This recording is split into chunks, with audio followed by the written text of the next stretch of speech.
Les trois pour le prestige, réunis autour du Royannais Milko Stak, liés par les femmes, leur forme, unis par les plus beaux nus du moment.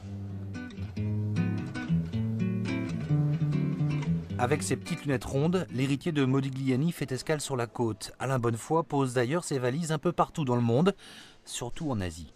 Au départ, j'avais des maîtres, mes maîtres étaient italiens, aussi type Modigliani, des choses comme ça.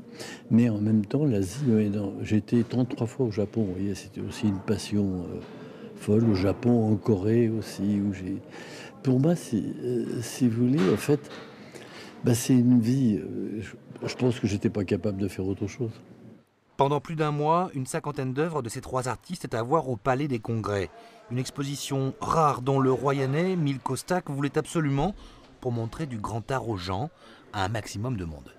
Parce que pendant toute l'exposition, je vais donner un cours d'éveil au dessin, qui est un cours d'entraînement pour libérer, pour enlever les craintes. Et ceux qui vont suivre cet entraînement personnellement chez eux, ils vont faire des progrès considérables sans qu'ils aient aucune influence. Entre les sanguines de Stak, les nus à la Modigliani de Bonnefoy, on trouve l'abstrait de Jean-Pierre Fauché. Synthétique, pur, des paysages traversés dans l'année et à travers le monde. Ce que je présente ici, c'est au fond un petit tour de monde en miniature, où on va faire voyager le spectateur. On va partir d'Italie, mais on peut partir en Amérique du Sud. On peut aller au Kenya, on peut aller en Tanzanie, on peut aller tout le continent indien. Et puis il y en a un autre, absent ce jour-là, juste son travail.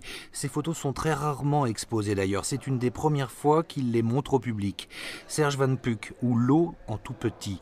30 clichés, 30 impacts photographiés au 20 millième de seconde. C'est à voir jusqu'au 20 décembre prochain au Palais des Congrès à Royan.